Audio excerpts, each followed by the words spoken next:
One character, but four completely different meanings in English. And if your textbook made you memorize them like separate words, today we are done with that list. Instead, we're going to find the single thread that connects them all. Because this is the real secret of this Chinese character. Let's start with what most explanations miss. They teach you what this Chinese character means. We're going to learn how this Chinese character thinks. Look at these two dots. They aren't just strokes, they are anchors.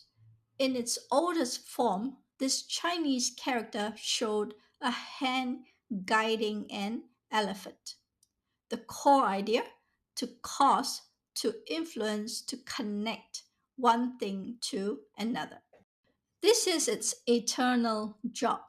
This Chinese character is never alone, it's always in between. It is the relationship manager in a sentence. Its only purpose is to show how two things are connected.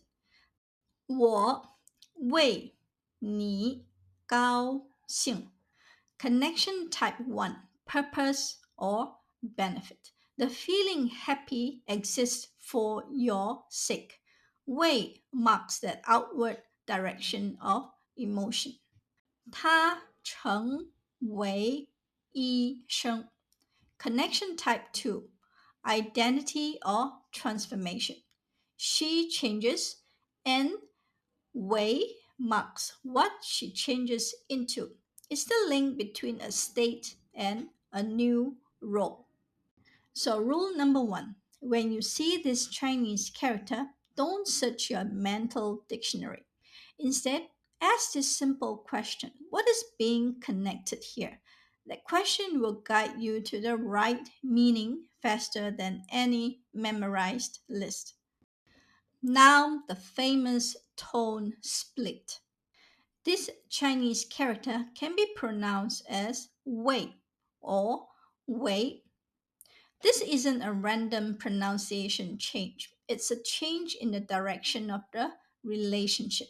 Let's give them clear personalities. Wei, fourth tone, is the giver. Its energy flows from the subject towards someone or something else. It's for reasons, benefits, and purposes. Ask this question: for whose sake? For what reason? If you can answer that, it is probably wei.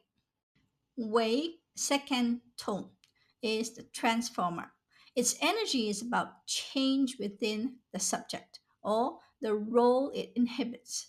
It's about being, becoming, or acting as. Ask this question: what is it turning into? What role is it playing? If you can answer that, it is wei. Let's test it. This gift was prepared for you. 这份礼物是为 or 为你准备的. Is the connection one of purpose or transformation? The preparation was done for your benefit. The energy is outward, so it's the giver. It's 为 fourth tone. 这份礼物是为你准备的. Next quiz sentence. 他被选为 or 为班长. He was elected as class monitor.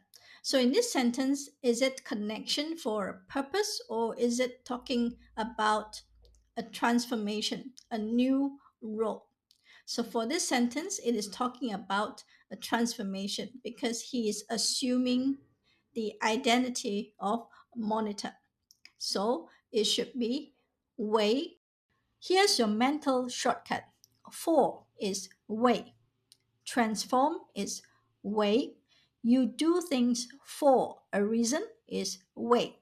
You transform into something new is wei. Let's compare two sentences. 给你做饭 and 为你做饭. What are the differences? In English, both are translated as cook for you. 给你做饭. 给 means for or to someone. It shows who benefits or who receives the action. The sentence structure is 给 plus person plus action, meaning you do the action for that person. So 给你做饭 means cook for you in English. It answers who this action is for. So for example, 妈妈每天给我们做饭. Mother cooks for us every day. 为你做饭. 为 means for your sake or because of you. It highlights the reason or the intention behind the action. The sentence structure is 为 plus person plus action. You're doing this action because of that person, to maybe to make him or her happy. So 为你做饭 in English is also cooks for you, but with special intention, meaning it answers the question of why am I doing this? Not just who receives it, but for the purpose, for the emotional reason. So when you use 为, it feels thoughtful or meaningful, a special effort or a sacrifice. For example, 这是我为你做的饭，希望你喜欢, meaning I made this meal especially for you. I hope you liked it. So I'm cooking for you because I care, or because you matter, or for a special reason. So what should you use, 给 or 为?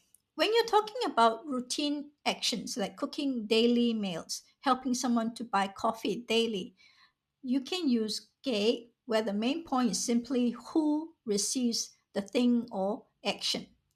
But when you use 为, you want to emphasize the purpose, the intention, or the benefit behind the action. There's an emotional layer like love, care, sacrifice, celebration. So in many contexts, they are interchangeable, but the nuance shifts. Choosing the right one makes your Chinese sound more precise and native-like. This is the fine-tuning our video aims to teach. Let's clear up another most confusing pairs in Chinese. 以 A 为 B and 以为, two expressions, same characters, totally different meanings.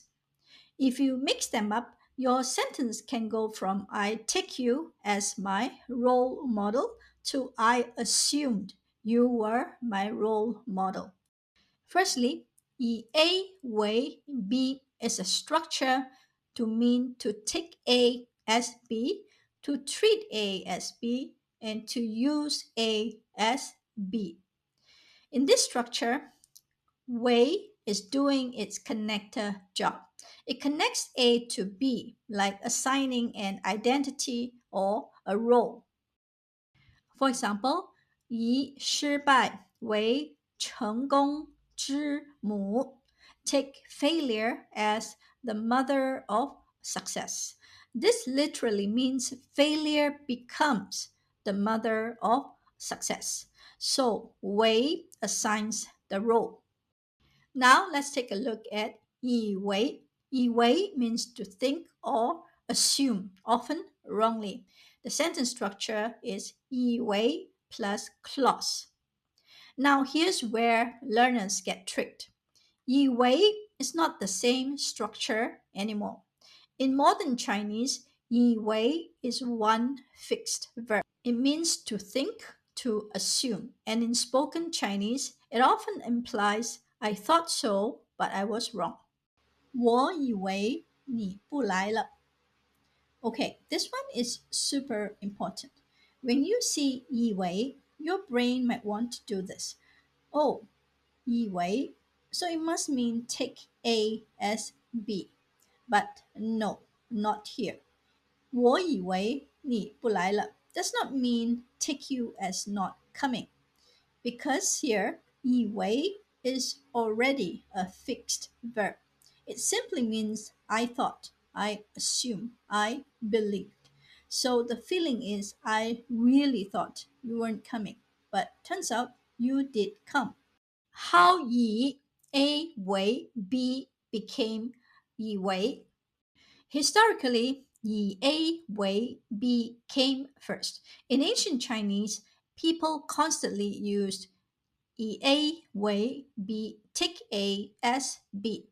But over time, Chinese loves efficiency. So the sentence started getting compressed. Sometimes the A wasn't said clearly anymore. It became hidden, assumed from context. And the structure gradually got shortened until 以为 fused into one fixed verb.